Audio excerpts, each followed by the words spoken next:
Grande Arcano, ou o Ocultismo Desvendado, por Eliphas Levi, Editora Pensamento. Segunda parte, capítulo 10. O Magnetismo do Mal.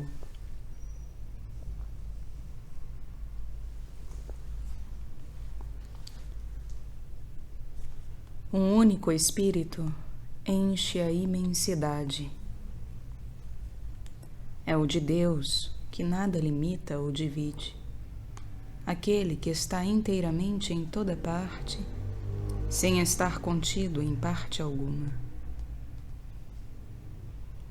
Os espíritos criados não podem viver senão em envoltórios proporcionais ao seu meio, os quais realizam sua ação limitando-a e impedindo-os de serem absorvidos no infinito. Lançai uma gota de água doce no mar, ela aí se perderá, a menos que seja preservada por um envoltório impermeável. Não existem, pois, espíritos sem envoltório e sem forma. Essas formas são relativas ao meio em que vivem, e em nossa atmosfera, por exemplo, não podem existir outros espíritos senão o dos homens com os corpos que vemos e os dos animais, cujo destino e natureza ainda ignoramos. Têm almas os astros? E tem a terra que habitamos uma consciência e um pensamento que lhes são próprios? Nós o ignoramos. Porém, não podemos afirmar que estão em erro os que o quiserem supor.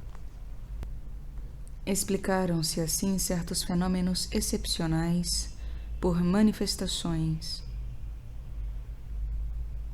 Conclui-se, então, que é a alma da Terra.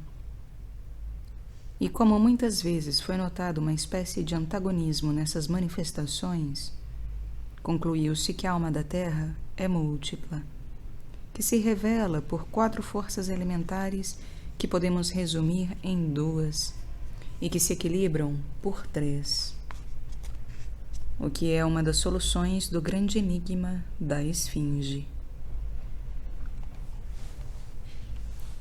Conforme os hierofantes antigos, a matéria não é mais que o substratum dos espíritos criados. Deus não a criou imediatamente. De Deus emanam as potências, os Elohim, que constituem o céu e a terra, e conforme sua doutrina, era preciso compreender assim a primeira fase do Gênese. Bereshit, a cabeça, ou o primeiro princípio. Bara, criou Elohim. As potências, Et ha-shamaim vet ha-aretz, que são, ou que fazem, subentendido, o céu e a terra. Confessamos que esta tradução nos parece mais lógica que a que daria um velho barra empregado no singular ao nominativo plural Elohim. Estes Elohim, ou estas potências, seriam as grandes almas dos mundos, cujas formas seriam a substância específica nas suas virtudes elementares. Deus, para criar um mundo, teria ligado juntamente 4 gênios que, debatendo-se, teriam produzido primariamente o caos e que, forçados a descansar após a luta, teriam formado a harmonia dos elementos. Assim, a terra prendeu o fogo e inchou-se para escapar da invasão da água. O ar saiu das cavernas e envolveu a terra e a água. Porém, o fogo luta sempre contra a terra e a corrói. A água invade por sua vez a terra e sobe em nuvens no céu. O ar se irrita e, para repelir as nuvens, forma correntes e tempestades. A grande lei do equilíbrio, que é a vontade de Deus, impede que os combates destruam os mundos, antes do tempo marcado para as suas transfigurações. O mundo, como os Elohim, estão ligados conjuntamente por cadeias magnéticas que a sua revolta procura romper. Os sóis são rivais dos sóis, e os planetas se exercitam contra os planetas, opondo às cadeias de atração uma energia igual de repulsão para defender-se da absorção e conservar cada um a sua existência. Essas forças colossais, às vezes, tomaram uma forma e se apresentaram sob a aparência de gigantes.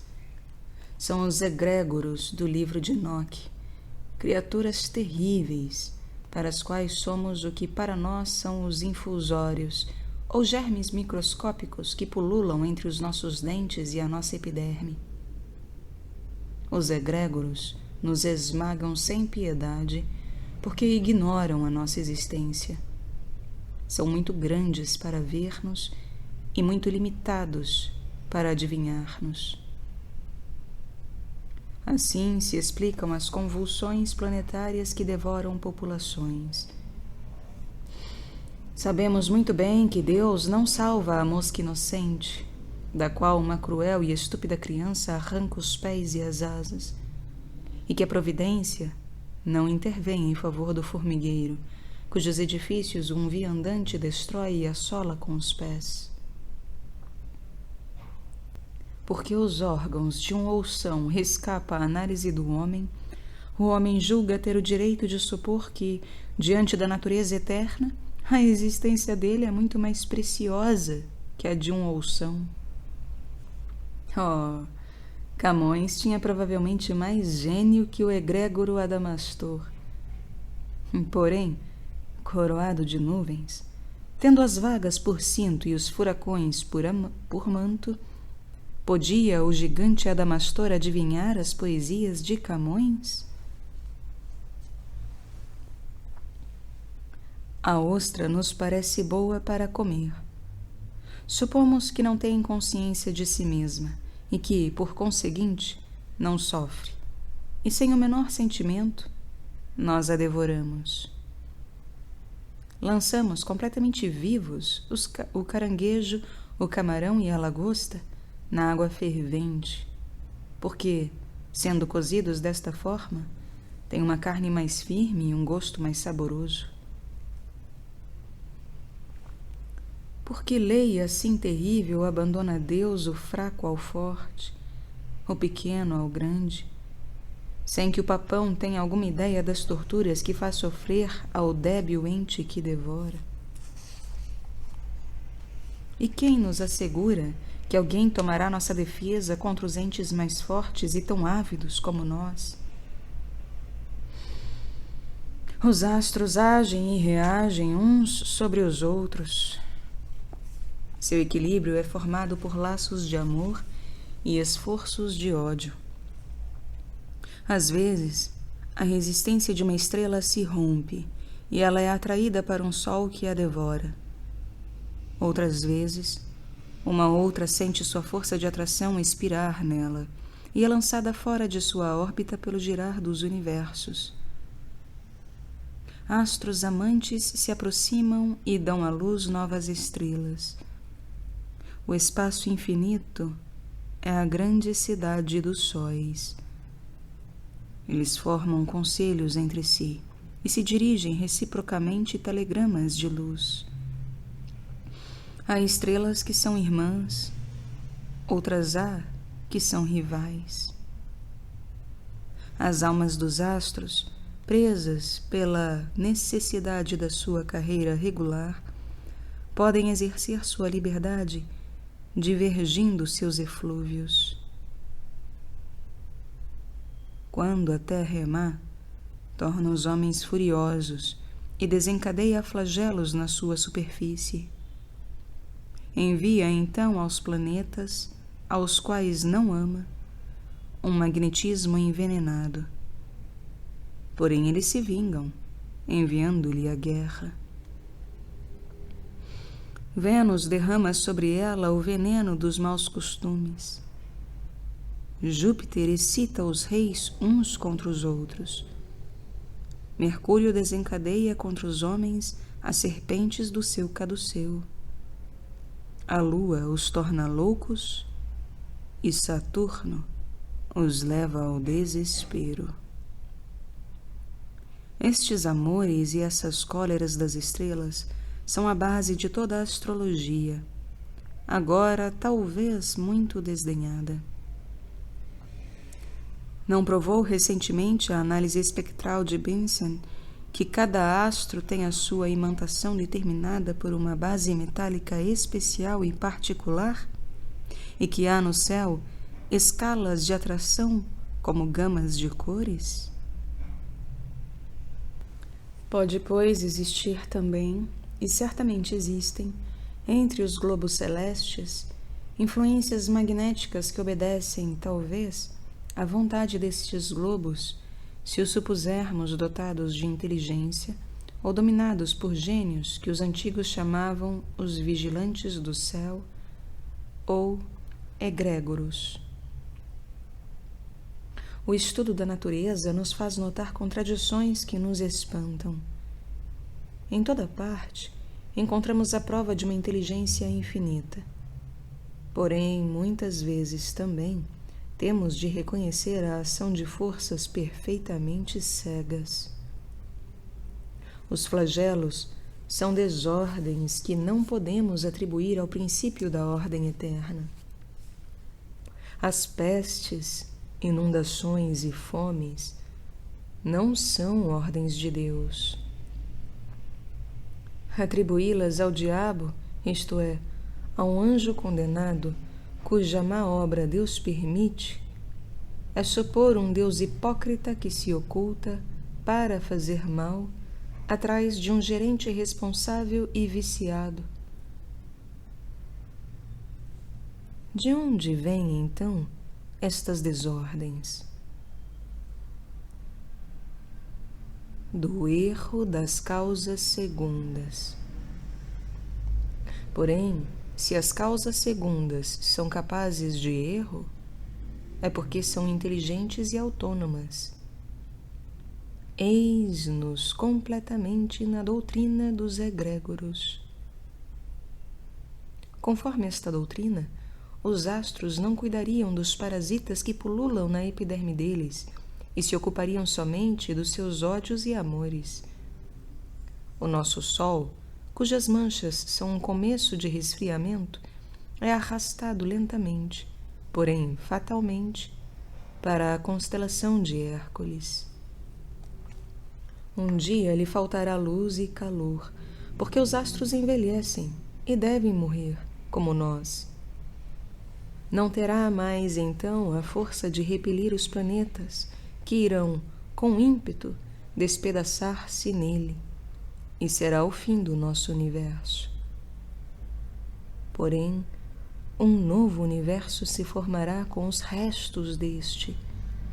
Uma nova criação sairá do caos e renasceremos numa espécie nova, capaz de lutar com mais vantagem contra a estúpida grandeza dos egrégoros, e assim será, até que o grande Adão seja reconstituído. Este Adão, que conforme os cabalistas esconde o sol atrás de seu calcanhar, esconde estrelas nas maçarocas de sua borba. Eu suponho que não seja borba, mas barba, pois borba não existe enquanto uma palavra.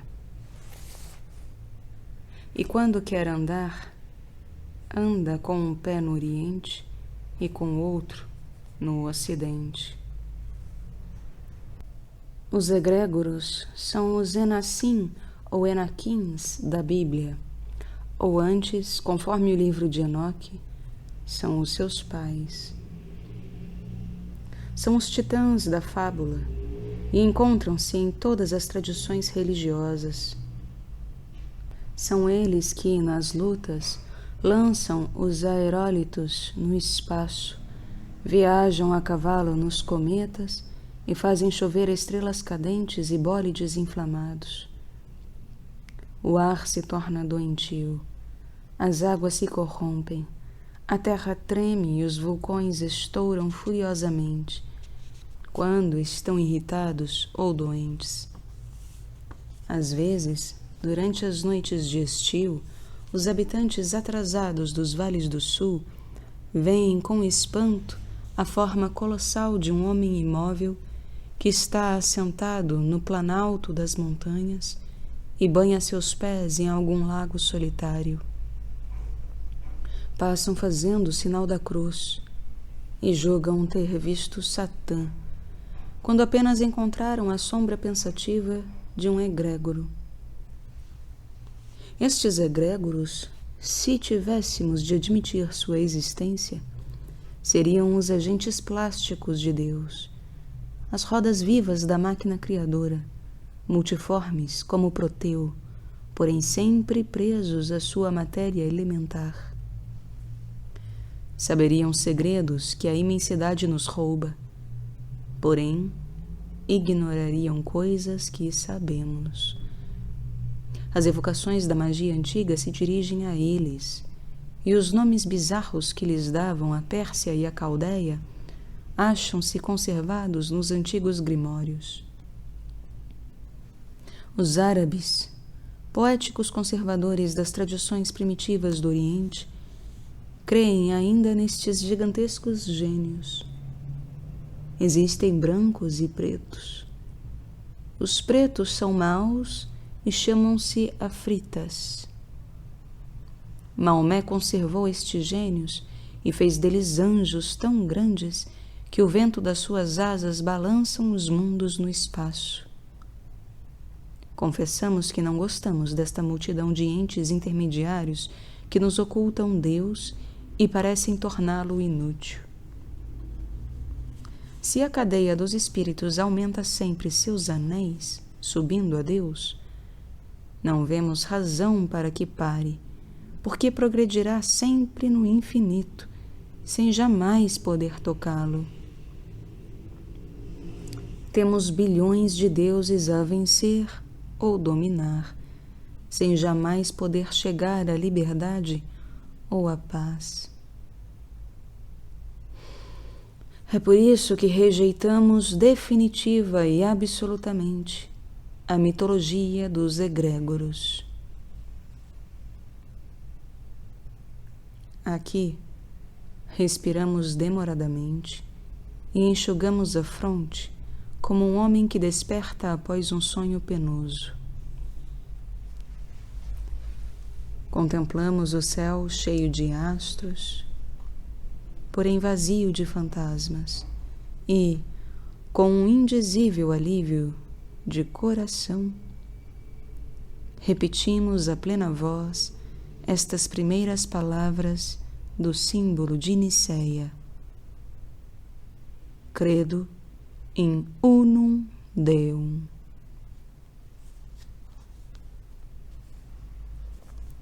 Caindo com os egrégoros e aflitas, Satã brilha um momento no céu e desaparece com um clarão. Videban Satanam sicuti fulguris ou fulgur de cello cadentem.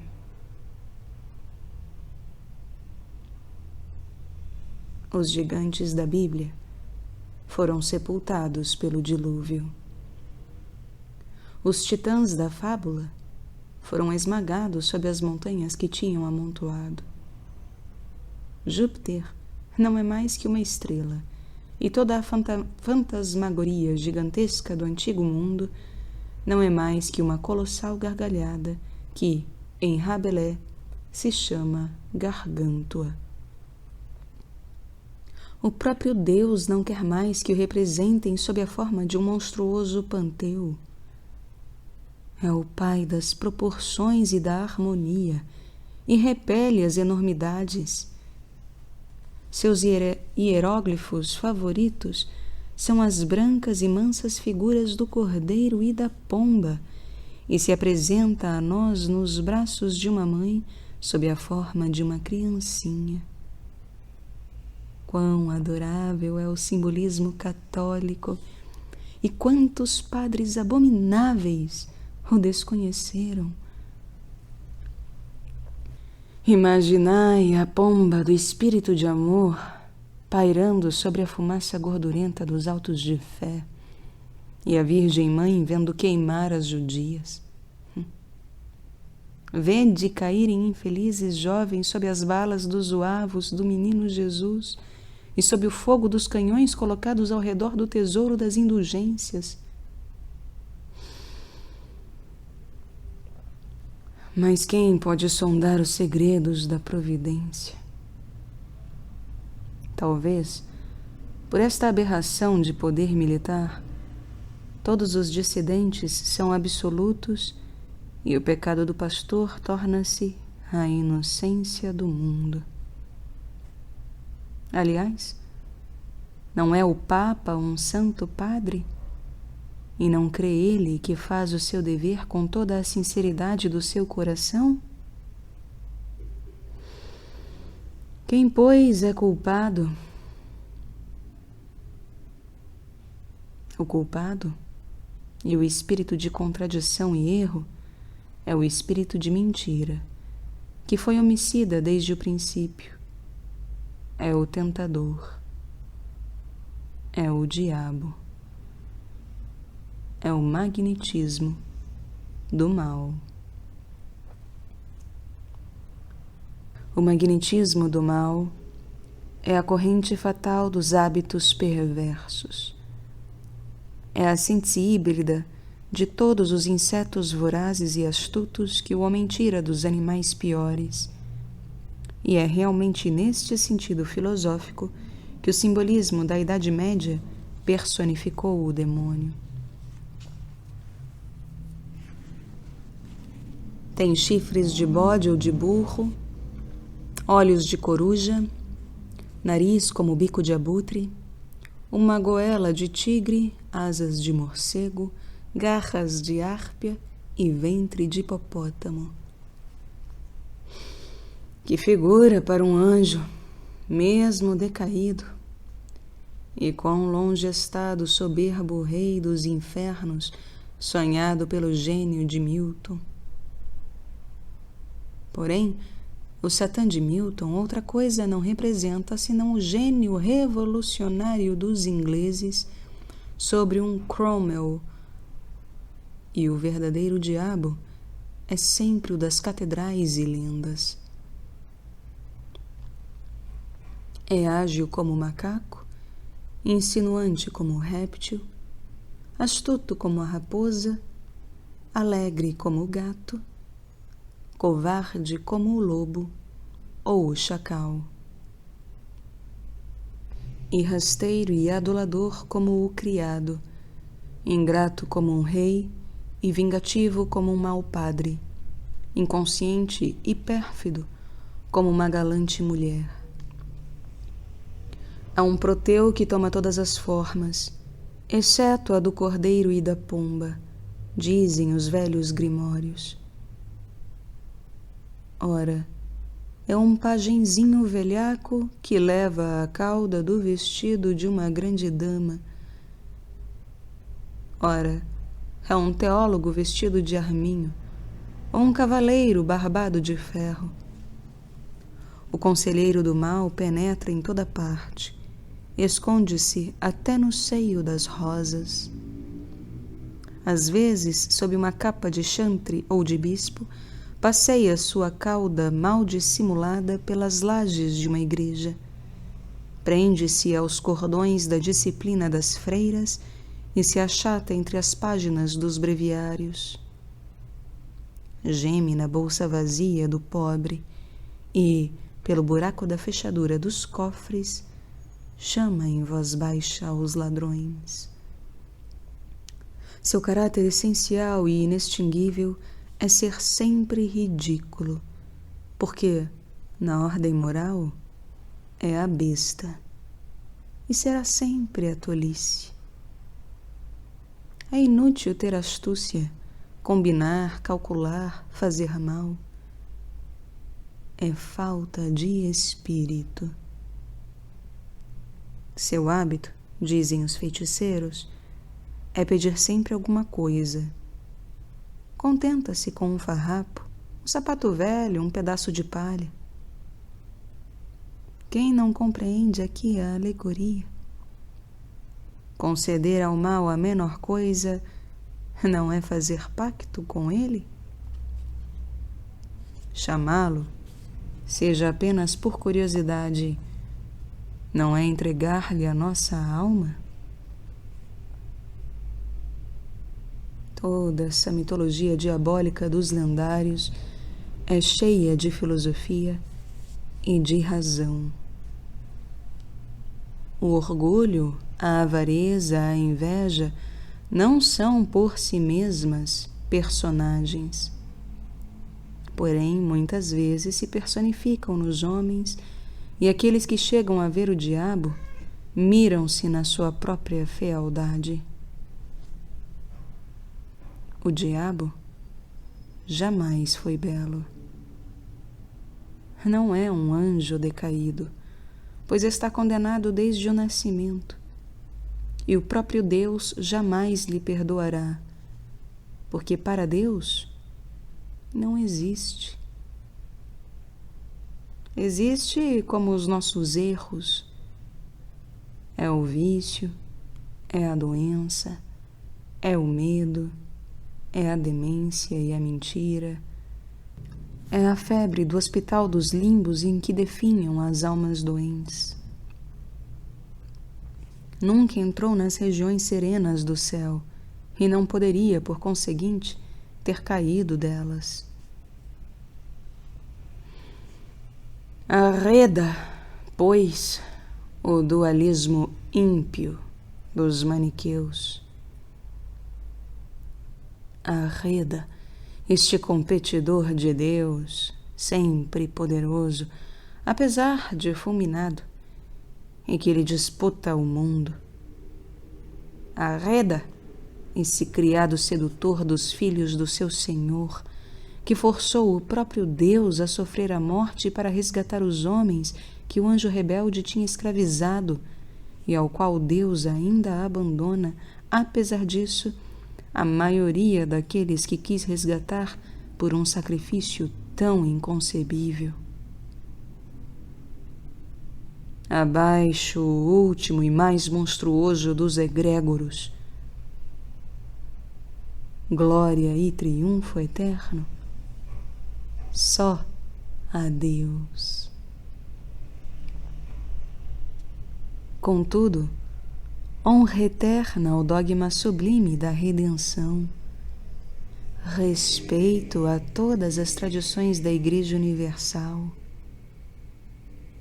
Viva o simbolismo antigo! Porém, Deus nos guarde de materializá-lo, tomando entidades metafísicas por personagens reais e alegorias por histórias. As crianças gostam de acreditar nos ogres e nas fadas. E as multidões têm necessidade de mentira. Eu o sei.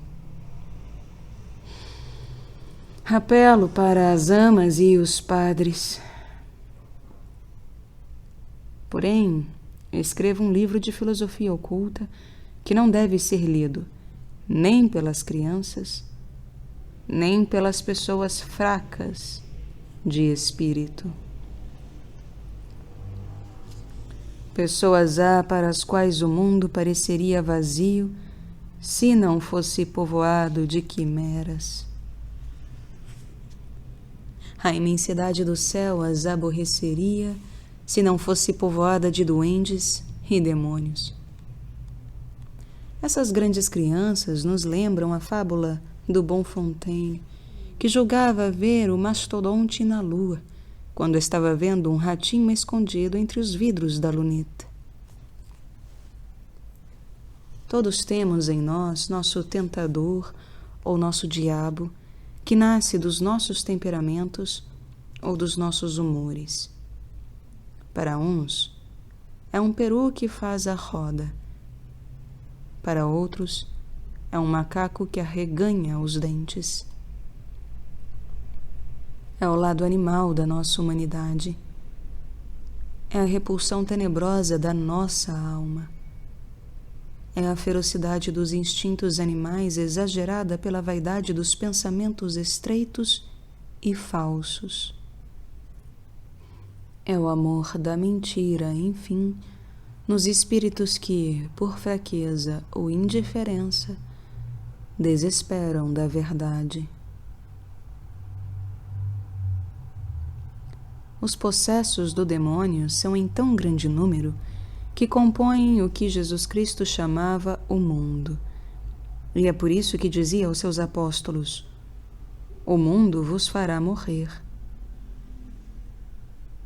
O diabo mata os que resistem, e consagrar a existência à vitória da verdade e da justiça é fazer o sacrifício da vida. Na cidade dos maus é o vício que reina, e é o interesse do vício que governa.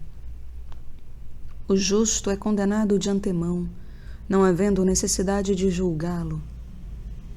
Porém, a vida eterna pertence aos homens de coração que sabem sofrer e morrer. Jesus, que passava fazendo o bem, sabia que caminhava para a morte e dizia aos seus amigos: eis que vamos a Jerusalém, onde o Filho do Homem deve ser entregue ao último suplício. Faço oferta da minha vida. Ninguém ma toma. Eu a deponho para adquiri-la.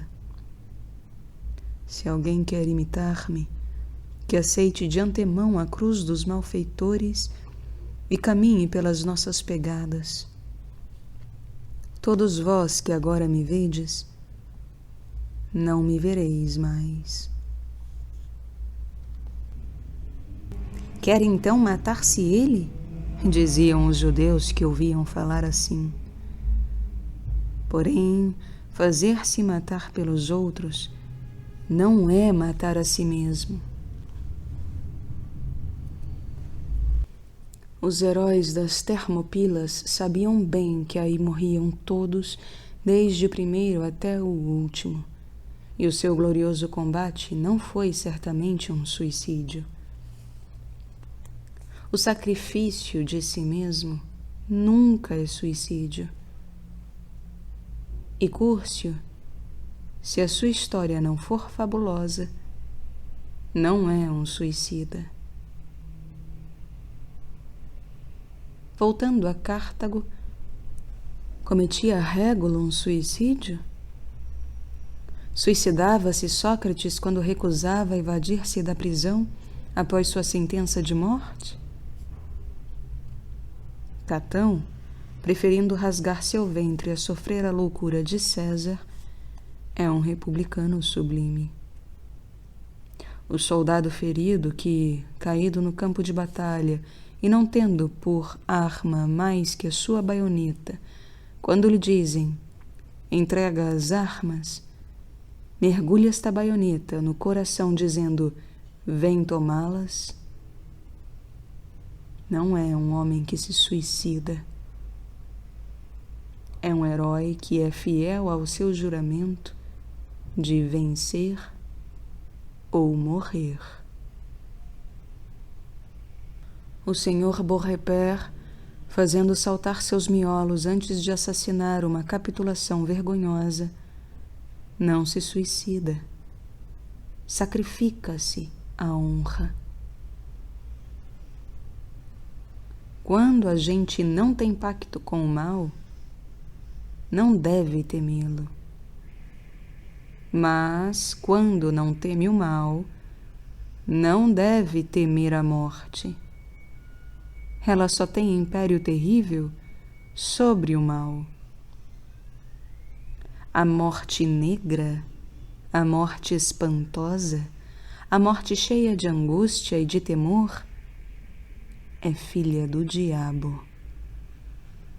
Eles juraram morrer juntamente. Porém, como são mentirosos, se dão reciprocamente por eternos. Dizíamos há pouco que o diabo é ridículo. E na nossa história da magia declaramos que não nos faz rir. E, de fato, ninguém se diverte do ridículo quando é feio. E, quando se tem o amor do bem, não se pode rir do mal. O veículo fluido, astral, representado em todas as mitologias pela serpente, é o tentador natural de Rava, ou da forma material. Esta serpente era inocente como todos os entes do pecado de Eva e de Adão. O diabo nasceu da primeira desobediência e tornou-se essa cabeça de serpente que o pé da mulher deve esmagar. A serpente, símbolo do grande agente fluídico, pode ser um sinal sagrado quando representa o magnetismo do bem, como a serpente de bronze de Moisés. Há 2 serpentes no caduceu de Hermes. O fluido magnético está submetido à vontade dos espíritos que podem atraí-lo ou projetá-lo com forças diferentes, conforme ao seu grau de exaltação ou de equilíbrio. Chamam-no luzeiro, ou Lúcifer, porque é agente distribuidor e especializador da luz astral. Chamam-no também o anjo das trevas, porque é o mensageiro dos pensamentos obscuros, como dos pensamentos luminosos, e os hebreus que o chamam Samael dizem que é duplo, e que há o Samael branco e o Samael preto, o Samael israelita e o Samael incircunciso. A alegoria aqui é evidente. Certamente acreditamos, como os cristãos, na imortalidade da alma. Como todos os povos civilizados, acreditamos em penas e sofrimentos proporcionais às nossas obras. Acreditamos que os espíritos podem ser infelizes e atormentados na outra vida. Admitimos, pois, a existência possível dos réprobos. Acreditamos que as cadeias de simpatias não se rompem, mas, pelo contrário, se tornam mais estreitas pela morte. Isto, porém, só existe entre os justos. Os maus só podem comunicar entre si por eflúvios de ódio. O magnetismo do mal pode, portanto, receber também impressões de além-túmulo, porém, somente pelas aspirações perversas dos vivos. Não tendo mais os mortos, que Deus pune o poder, nem a vontade eficaz de fazer o mal. Sob a mão da justiça de Deus, ninguém peca mais. Expia. O que negamos é a existência de um poderoso gênio, de uma espécie de Deus negro, de um monarca sombrio, tendo o poder de fazer o mal depois de Deus tê-lo reprovado. O rei Satã é para nós uma ficção ímpia, apesar de tudo o que ela pode apresentar, no poema de Milton, de poesia e grandeza. O mais culpado dos espíritos decaídos deve ter caído mais baixo que os outros, e mais que os outros estar preso pela justiça de Deus.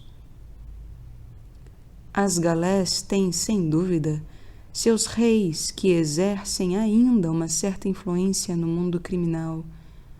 Porém, isso resulta da insuficiência dos meios de vigilância ou de repressão empregados pela justiça humana. E ninguém engana a justiça de Deus. No livro apócrifo de Enoque, lemos que estes egrégoros negros se encarnaram para seduzir as filhas da terra e deram nascimentos aos gigantes.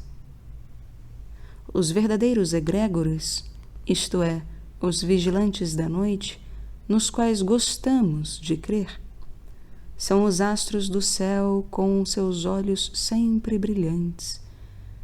São os anjos que governam as estrelas e que são como pastores para as almas que os habitam. Gostamos também de pensar que pode ser o de um dos planetas do nosso sistema solar.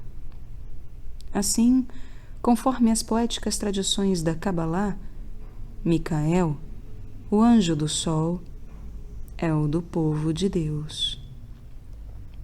Gabriel, o anjo da lua, protege os povos do Oriente, que têm o crescente como pendão. Marte e Vênus governam conjuntamente a França. Mercúrio é o gênio da Holanda e da Inglaterra. Saturno é o gênio da Rússia. Tudo isso é possível, embora duvidoso, e pode servir às hipóteses da astrologia e às ficções da epopeia. O reino de Deus é um governo admirável, em que tudo subsiste por hierarquia e em que a anarquia se destrói por si mesma. Se existisse no seu império prisões para os espíritos culpados, só Deus é o Senhor e, sem dúvida, as faz governar por anjos severos e bons. Nelas, não é permitido aos condenados se torturarem mutuamente. Seria Deus menos sábio e menos bom que os homens. E que diriam de um príncipe da terra que procurasse um bandido da pior espécie para diretor das prisões, permitindo-lhe muitas vezes sair para continuar seus crimes e dar às pessoas de bem horríveis exemplos e perniciosos conselhos?